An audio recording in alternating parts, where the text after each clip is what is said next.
Good Friday evening, boys and girls, and what a Friday do we have going with us? We have two baseball games, four college football games, I think five NHL games, and then we still have a full, I could say, shitload of games tomorrow in college Yes, football. we do. A whole bunch of hockey games tomorrow. UFC Vancouver tomorrow.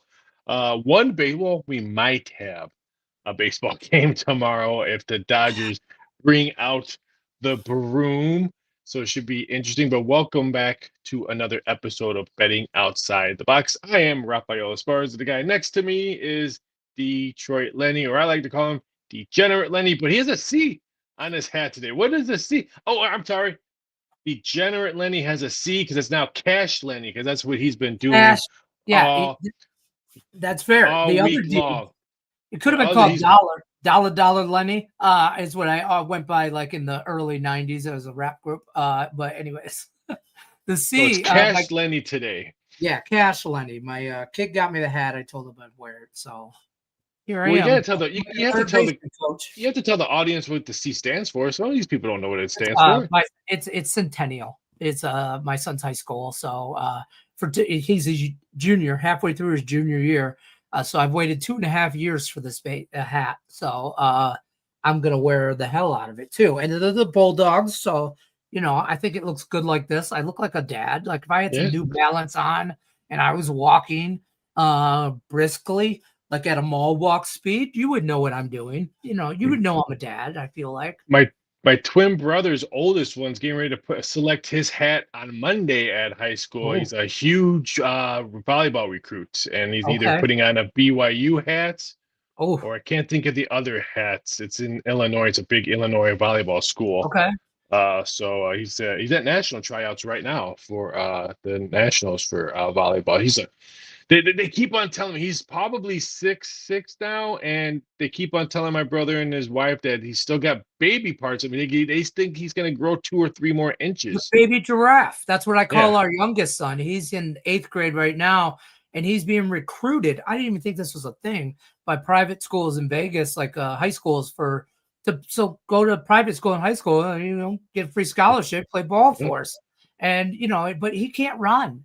He plays offensive line or D line, and because he can't run, he doesn't know what to do with his arms. You know what I mean? I don't know what to do with my arms. You don't need to run when you're playing offensive or defensive line. And he can't catch, so we put him, on the end of the line. He's either one side or the other.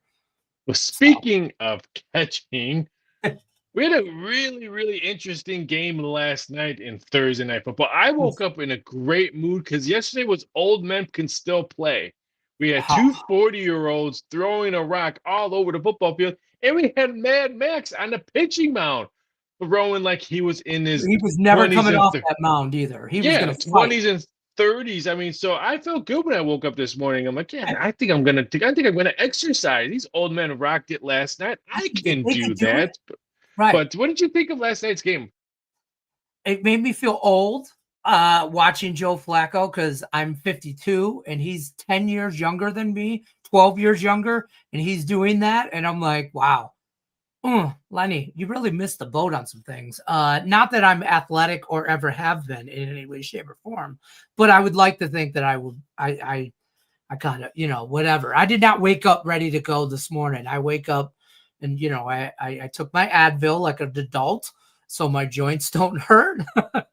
I did as much exercise as I possibly could after a knee replacement surgery, which I do every day. And I keep myself as good as I'm going to get at some point, I think. So, that is good to know. I'm a little bit shocked on the outcome of last night's game. I know everyone knows the track record of Tomlin on Thursday nights. He doesn't have a good track record. It's a division game. I don't care who's your quarterback. A division game on a Thursday night, weird things can happen, and weird things did happen yesterday. Great. I don't know how they kept the Steelers defense, left these wide receivers open play after play after. But what did they talk about in halftime? Right. I don't understand because I'll be honest with you. That game, all I saw last night was just horrible secondary on both sides of the ball. Joe Flacco is not going to do this. What he did last night against the Steelers, He probably won't do the rest of the year or at any other point because the Steelers secondary is so bad.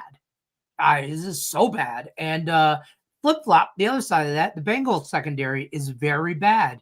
Aaron Rodgers' offense, who'd have thought you'd be saying this at the beginning of the year about this Steelers team, that the offense is their strongest asset. Yeah. I mean, I couldn't agree more. Steelers defense. What happened to that? Mike Tomlin on the hot seat? You know, though, who was the biggest winner yesterday? Not the Bengals. The books? Those the Baltimore. Well, that too. The Baltimore Ravens. Oh yeah. Because now it opens up the door. Because if you look at Pittsburgh's next 4 games, you can see 2-3 losses on that. So now it opens the door for the Baltimore Ravens to get the. I mean, Flacco. You just said it. Flacco's not going to do the same thing he did last night, week after week after week. It opens the door for the Baltimore Ravens to say, hey, you know what? Even though our defense sucks, we have a shot now. But Pittsburgh now has 2 losses. Pittsburgh going to look back if they make the playoffs, don't make the playoffs, whatever their records at the end of the season, they're going to look at this Thursday night game and say, we could have chokehold the division. Yeah. Coming out of 4-2 and 5-1 is 2 totally different scenarios. And I think that's why I believe the Baltimore Ravens won last night, not the Cincinnati Bengals. But it was a great game. I didn't think we were going to see that much scoring in it, especially from the icy hot bowl. I like the over. I had Pittsburgh Steelers team total over. So that was my video for my free play video. Thank you for the graphic. That was my free play one. So that was a nice winner on that one. I bet that team total as well because I liked the whole game over. And then I saw your video, obviously. And then I was like, oh, yeah, team total. That's a good way to go at it, too. And I think I double dipped there, which made up for my DK Metcalf anytime touchdown prop that just could not find. Why did you have to mention his? I had DK Metcalf total. Why couldn't he find? What the hell? He had total receiving yards over. He had 50 at halftime. He scores has 5 yards after that. So I'm with you on that one. Aaron Rodgers only throws the tight ends, apparently. I guess so. But all that, I can't remember the tight end's name. He got most of his yards at 80-yard reception. So I looked at the box score. I doubled it. I'm like, wow, 111 yards. But then you look back, hit an 81. Big dude too. Yeah. Washington, I think he's like a 300-pound tight end. Yeah. He's ridiculous. And then Pat Freiermuth or however you say his last name. He's just got sticky hands. He catches everything. And then same thing for Smith too. I kicked myself in the ass because I wanted to bet that and I didn't. And I went, DK Metcalf, that's the way to go, Leonard. That's the smart play. Well, he had a lot of he had coming in two great games, Metcalf. So I don't blame you. That's why I bet the total yards receiving. I don't blame you on that one. We have some getting in college football today. We have Louisville, Miami kicking off, and then we have Nebraska, Minnesota, and then the other ones. I mean, North Carolina, Cal, and San Jose State, Utah State. Anything ring a bell on this one? This Louisville game could be very interesting. Anything can happen on a Friday. Right. Weird things happen on primetime, weird spots type situation. I would have watched that North Korea Cal game too, by the way. I heard that. I would have watched that. But maybe North Korea puts up a bigger fight. Maybe because I don't believe in North Carolina here and Bill Belichick. I don't not enough for me to lay almost double digits or close to double digits with Cal. I don't trust them enough. Maybe that we could have went with that. Dang it, C is for Cal, but no. I didn't bet that game. I found myself gravitating towards the uglier of the two late night games, San Jose and Utah State. And that game should go over. I bet it early. I got the world's worst number in sportsbook history. I thought it was going to go up, so I grabbed the 63, I think 63 and a half. And of course it comes down and there's 62s out there. So sometimes you guess what the number is going to do and the public's going to do. And sometimes you guess it correctly. And sometimes you're way off. And I was way off on this one. I'm really intrigued Minnesota, Nebraska. I mean, just because of the Matt Rule not ruling out the Penn State job. I mean, he met his wife at Penn State. He's got ties there. If he wants to squash it and doesn't want any bulletin material or stuff like that, just say either no comment. Squash it. Yeah. But he still opens up his mouth and that's super stupid stuff. And I understand Nebraska still thinks it's 1990. They ain't gonna do anything. They could still have 2 or 3 more losses, including this game right here. But yeah, I think Minnesota's a live home dog in this one. I was hoping to get more see more 7.5s out there. Yeah, But I still think Minnesota is a really, really live home dog in this game. I like Minnesota a lot here with the points. I thought about sprinkling just to get crazy because it's Friday night, on the money line, but that would be just for real pizza money. But I don't believe Nebraska is as good as their 5-1 record, and I think Matt Rule says stupid things because he's Matt just Rule. that kind of guy. I mean, he just like sometimes he opens his mouth when he shouldn't, and and I don't think he's put out the Penn State job. But to your point, if he doesn't want the Penn State job, he should just squash that right away. Because if Penn State thinks they have a shot, they're going to take it. Yeah. And Nebraska will never, ever match Penn State's money. If it comes down to money, Penn State wins. Because they had that Adidas money, which rumor has it Adidas is paying a lot of Franklin's bye-bye stuff like that. So it's very interesting. Saturday's card is very interesting. There's some really good games. You guys are over in Bloomington with a new head coach contract in Signetti. Got that nice bump in his pay, which he was rumored to maybe go over to Penn State. But I'm really intrigued with this LSU Vanderbilt game. If you look player per player, you say LSU's got the better athletes. I love the story of Vanderbilt. They're up and coming. Love the head coach. Love the quarterback. But if you're looking for a recruit, portal per portal, LSU has to be a play on this one. And Vanderbilt money continues to come in a little bit more. Some LSU money came in, and that's why we saw 1.5s pop back up. But I think LSU has to be the road play on this game. Even I hate to say it. I got a little play on Vandy. I'm on Vandy a little bit here. I don't like LSU. I don't either. Yeah, I know, but I'm saying like I don't feel like that. I don't feel like they're the 10th best team in the country. No. Not that standings play a lot into my handicapping, but I do want to mention that because I feel like that should be noted because I think that does play the rankings play a lot into the public's handicapping. And I think the public should know that should not play into your bet. I think Vandy, gun to my head, Vandy's the top 10 team in the country. I think Vandy's that good. I don't believe LSU is. So I took Vandy. I don't like it. I really, really, really don't like it, but I bet it because Vandy. One thing I want to mention, one of my plays on my card, I'm not going to say whatever size it was and stuff like that. I have Michigan State, Indiana over. And my write-up on it at the time on Thursday said that the rain was going to be much later in the game, and now it's going to be much earlier in the game. So the number has moved. So if you're watching this video and you haven't played a bet on it or stuff like that, be very good. I still think we could see an over game with rain involved. That's how good Indiana's offense could be. I wish I could get 49 with a sunny afternoon play with Indiana. Don't forget they blew up 60 points against Illinois at home on a sunny day. USC scored at will against Michigan State's offense on a clear day. So be very cautious on that play right there. So Bloomington weather report guy gave me wrong info on Thursday afternoon when I was typing up. Typical of weather guys out of Bloomington. But I want to tell you guys to take all the points with Michigan State. I would love to sit here and have some kind of stat to back that. I would love to sit here and tell you that other than me being a Spartan fan, that's it. That's all I got. I think Indiana calls their number.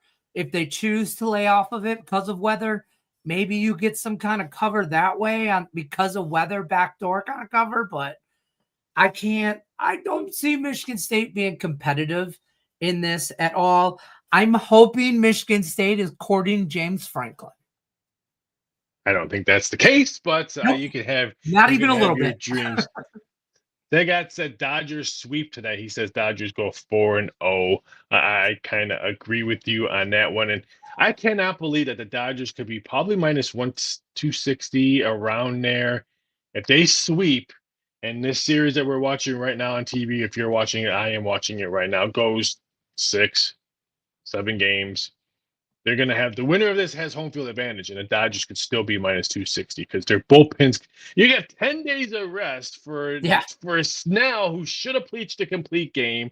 You have the Asian guy pitching a complete game. Ohtani's on today. Oh man, that's why I'm kind of glad that the Cubs got bounced. There would have been no change. It would have been we would beat exactly what the Brewers situation. You didn't have a shot against the Dodgers, right? Yeah. So I feel that way against Toronto. I said this. I said it doesn't matter. We're gonna get smoked against Toronto, and God forbid we get past Toronto. Well, we'd have got belt to whooped if against the Dodgers, in my opinion. But I'm glad we heard. SEC battle on Saturday night. Yep. Tennessee and Bama. Anything on that one? I think Alabama roll tide. I hate to say it. It stings coming out, but Alabama a little bit on a roll lately. I think they maybe catch a little bit of a groove, trying to still fight. I mean, nowadays anything's possible getting to the college football playoffs. I'm hoping this one drops. ESPN Bet has the only 7.5, and you know my rule on that. If ESPN Bet has that, they want you to hit the SGP button to go over or under on that one. But I'm hoping the trend goes where you can get both of them. 7.5s pop up. I would love to see that. I think Bama rolls, but that yuck. I hate 8.5. And I bet it's just a yucky number. But I think Alabama wins by double digits. I do think that I agree. Alabama made obviously a teaser card, but I love Alabama in that spot there. I'm kind of looking forward to the Ole Miss Georgia game. Just talking about games that I want to watch. Like if you do the 4 screens, Georgia Ole Miss is on the screen. Tennessee Alabama's on the screen. You know what I mean? Ole Miss State is not on the screen. How was Ole Miss 34.5 point favorite last week and win by 3 at home? It just blows. And I know they were overlooking. Everyone knows that they were looking at this game, but still, you knew they were getting blown up at practice all week. Right. So I lean towards Georgia in this game, which I'm not sold on Georgia. Their defense is not a Georgia defense we saw last couple of years. Even their run game is not even close to what we've seen the last couple of years. So it's going to be a great game, but I just can't get that look out of my eyes winning by 3 points when you're 34.5 point favorites last week. It's just disgusting. This is when the fan takes over the handicapper in this game, in this scenario. I have one play in this game and it's a fan play and I bet the over because all I want to see in this game is points. I just want to see points after point. I want to see big play after big play after big play. That being said, it'll probably be like a 15-13 game because the fan in me wants it to go over 60, 70 points, but I don't recommend that unless, small plays. Before we throw out our college doctor's orders, really quick, Notre Dame, USC. USC have a shot. Can they cover the number? USC because I can't stand Notre Dame. But Notre Dame was dead in the water about making college football playoff, but now they can just win outright and they're in. It's just crazy how we put them dead in the water. And then it's a whole different season, right? Then anything's possible. Yeah. And that's what I hate about Notre Dame. I just Notre can't. Dame hater. I am totally an Irish hater, which is my grandmother just rolling over in a grave. But I can't stand Notre Dame. I don't like this Notre Dame team. I liked Notre Dame 20 years ago when they were gritty and tough. Rudy. Yeah, Rudy. Absolutely.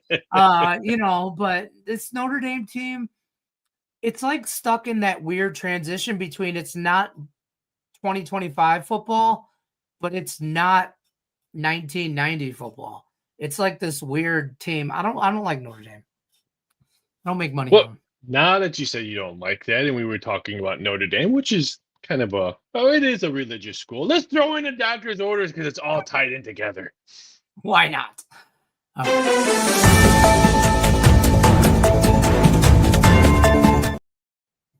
Oh, we're going to the Holy War. We're going to the Battle of the Bicycle Helmets. We are going to Utah versus BYU at Provo. No, I'm sorry, at Utah or at BYU. I can't speak right now. I'm going to the BYU team total over 21.5. Both teams have pretty good defense, and I think we're going to see offense in this game. I think the playbook is going to be out on both sides because it's a huge, huge game. Everyone wants to talk about Tennessee and Alabama, Notre Dame, USC, all the other games we mentioned, Ole Miss, Georgia. This is the game that probably has the best game on my eyes. I can't wait to watch this one because this is, again, it's a holy war. And people are like, why do they call it a holy war? They're still both too religious. One's owned by the church and one's not owned by the church. One has strict rules from their church, and one can probably drink soda on their campus. So that's why they call only it on certain days, right? Yeah. This is I want a lot of points here. I think they get a lot of points here. I love BYU in this situation at home on a Saturday night. I think if I get 4.5, I'm with you. You're on it, right? Yeah. I like them here. I like them to score 21.5. I'll be honest with you. I don't want to make it sound like this is too easy, but I think BYU puts up 30. Honest to God, I think that is a high scoring type game. I think this is going to be determined. Somebody's going to let Jesus take the ball. I don't know if Jesus can take the ball, but isn't it John Smith or I don't know which one it is for Mormons religions, but I got what you were saying. I got what you were saying. I was trying to get the Jesus take the wheel reference, and then I don't know. I messed it all up. But if there's ever a recruit with the last name Jesus that doesn't go to BYU, he's missing. He's missing the marketing boat. Just throwing it out there. I couldn't agree more. Yeah. Well, before we throw out our NFL doctor's orders, any game that sparked your interest on Sunday? I know you and Griffin are on Saturday, so people can ask questions on Sunday Night Football with you two on there. But anything that sparked your interest on Saturday or Sunday? Other than the big games, I think I hate to say this. I think Rutgers is kind of, I don't want to say a live dog, but I might look at the points there in a teaser for Oregon. I don't like Oregon coming all the way East Coast to play somebody that doesn't matter to them, that they think is irrelevant. And I think they maybe look over Rutgers a little bit. Not saying Rutgers is any good, but I like the points in that kind of situation. I also think Texas Tech and Arizona State's going to be a good game. I'm interested for Sunday's game. Even though it's two bad players or bad teams, Bears Saints. I want to see how the Saints react to playing to their old defensive. But there's a lot of storylines in this one. Dennis Allen, Bears head coach last year, is the Bears head DC this year. The Bears lead the league in takeaways. And every time I read a NFL trade room report, Saint names are on there. I think the Saints are going to be huge sellers. So are they playing to be sellers to try to audition for new jobs or new teams, these Saints players? Bears coming off a nice Monday night victory, getting that bad taste of the Hail Mary out of their mouth. I think this game could be very interesting on both sides. If the Saints come out and just lay an egg, that just tells me, okay, you know what? They're done. They're tired of listening to it. So I'm more interested in how the outcome is, not because it's going to be a great game and but I just think the outcome, and then of course, I'm really excited to watch Colts Chargers. See, I worry that's going to be a letdown game for me. I worry about that because I'm all over the Colts, and I just don't think the Chargers. I don't know. I don't like that game, but I'm gonna watch that game. Out of the 1 o'clock games, that's gonna be the best game. 4 o'clock game. Sorry, East Coast people. How do you bet? How do you not bet Washington Dallas game over? Oh, now that Diggs is out for Cowboys, their secondary is worse now. I think both. I don't know how it got worse. Yeah, this is not one of my release plays. But I would say hurry up and get 54 because it would not shock me at 4:05 when this game's getting kicked off. The total's 55-56. Both the offenses are bad. The Bears made the Washington secondary look bad. Now Washington's coming off a short week with Dak Prescott putting up MVP numbers. He can't play defense, but he's having a great season. How do you not bet this game over? I hate to say this, but the game I don't know if I've ever said this. I'm going to be up early for the London game. Me too. Jacksonville. I'm going to be up early for the London game. I think that's going to be a good game. Rams, Jaguars. Most people won't get up that early and watch. I mean, that's 6:30 Lenny time in Vegas. So that means we'll be in Starbucks is open by Saturday then. night. Huh? Starbucks is open by then. That's yeah, exactly. So I'll be at Starbucks at 6:05.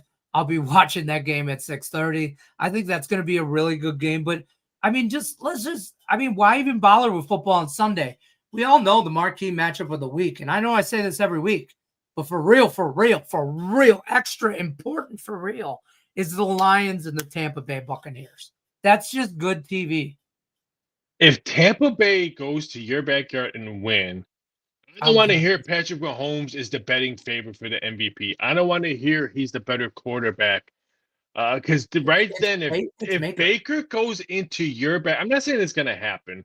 No, I'm just saying if he goes to your backyard and wins on Monday Night Football and beats the Lions, I don't want to hear Monday that, Patrick Mahomes is still the betting favorite. No, Baker has to be top MVP in my eyes right now. I don't care what Patrick Mahomes. I agree right now, absolutely, because that team is banged up, and I hear Mike Evans is coming back, and Mike Evans, and you don't even have to fact check this or look this up. Mike Evans owns the city of Detroit.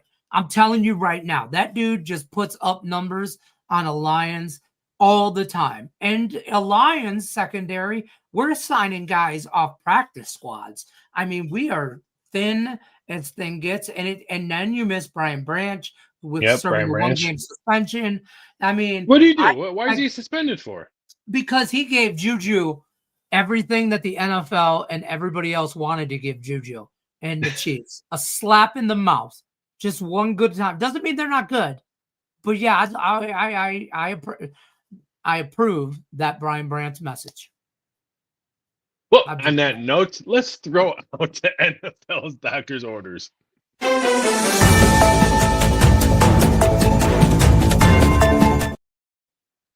We're going with the Philadelphia Eagles money line. I'm not the biggest money line bettor. Everyone knows that. Okay. I've never released a money line football bet. Some of our handicappers do. I understand.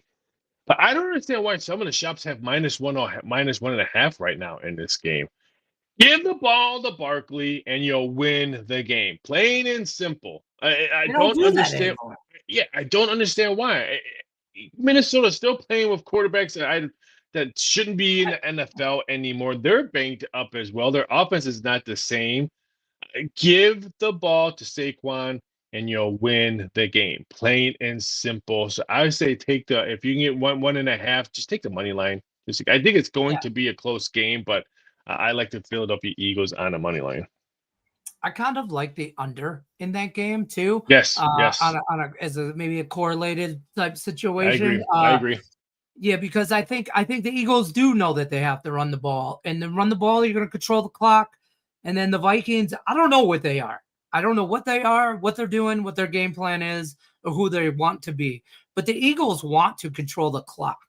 However they manage that, whether it's Jalen Hurts running or passing the ball or play action, whatever it is, they want to control the clock.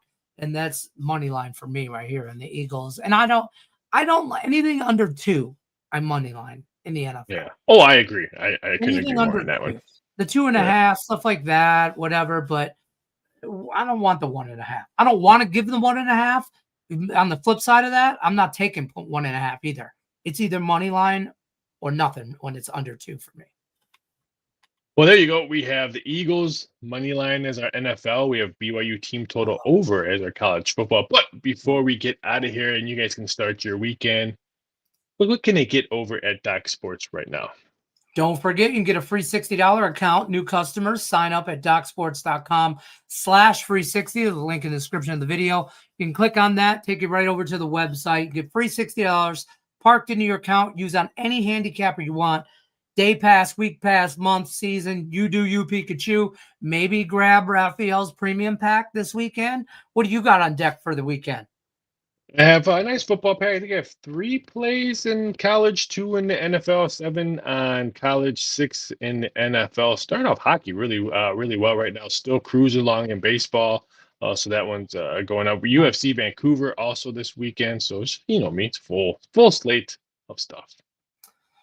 I got a full slate of football this weekend. Boys got football Saturday. We got football Sunday. They got a playoff game at Allegiant Field. Really? The Raiders aren't playing there. So, yeah, first time I'm kind of geeked about that, too.